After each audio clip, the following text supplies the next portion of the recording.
Look how pretty my flowers are. These will not last, these will last a while. These are poppies, and they make these heads with the seeds, and they'll fall down and come back. And these are larkspur, and these are the seeds for the larkspur. And I used to have just tons of them. I'm going to buy some more seeds this year because, and throw them out. I'll throw them out before fall because that's how they naturally would fall. I want to show you a little bit out here in the garden.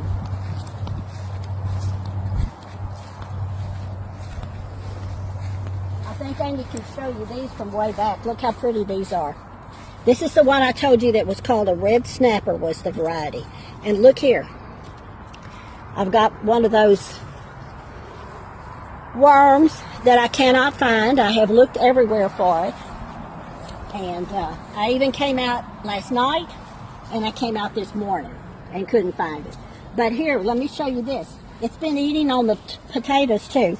Now this is one reason that they say don't plant potatoes and tomatoes together, because the same insects are attracted to them. And potatoes and tomatoes are in the same family. I think it's the nightshade family. Here's some, look at these coming. These are the volunteer tomatoes from last year. And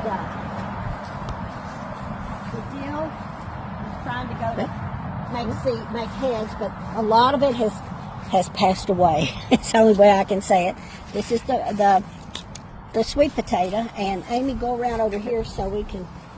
Here's my eggplant that I come out every day to see if it's big enough. Now it would be big enough for me, but not big enough for more people. But look at all of the eggplants it's going to make. There's two little ones there. I think there's some peppers. Yeah, there's pepper on here. And the sage is still pretty. And I maybe some basil lemonade. It is better than even mint lemonade. These are the heirlooms, the Cherokee purples. Here's some more potatoes. And this is the cilantro going to seed, which will be coriander seed. And there's a couple more tomatoes here. This will all come out, and this will all come out before too long. But let's walk out here. Look at the roses. They're still blooming, and they're putting on all this new growth. I'm trying to get it to go up, but I'm sure it's going to end up going this way too. I try to come out and cut the old blooms off to deadhead it and then make it bloom better. The beans are still good. I'm going to cook some Tuesday for some friends. The cucumbers are coming up. One or two made it from the first batch. It didn't, for some reason, it didn't come up. But let's go back here and look at the blackberries. Zinnias. Look how big these are. They're bigger than my thumb. These, now there's not a lot of them on here. This is a young bush. Oh, there's some ready to eat. We may have to pick those. I have 4 different varieties here. You can tell these are going to be smaller, and the whole vine is different. Look how big, mini. Well, yes, for that little bitty bush. And then here's another one of the big ones. Oh my goodness.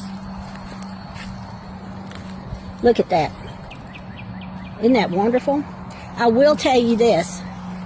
Unless they're really, really ripe, these big blackberries are not as sweet as some of the, like the wild berries that we have here. This may be a Brazos berry. It was developed for this area. And I have a bunch of blueberries. Walk over there, Amy, and show them all the blueberries. Those little bitty bushes are loaded. Oh, wow. Can't wait for them. I come out every morning and eat breakfast out here. And this is the corn behind Amy. It's growing good. You have to watch where you step because I've got my squash barely came up. Here's the potatoes that I planted in the ground. And you can see the onions are still, I'm going to start picking them this week, or pulling them. We call it pulling. And more tomatoes. And then this is the bush that I gave everybody the seeds from last time. You can see it's already making seeds. Tithonia, or Mexican sunflower. Tithonia. I love it. If you can keep it watered, it'll go all summer long, and you can replant it, or it'll replant itself too.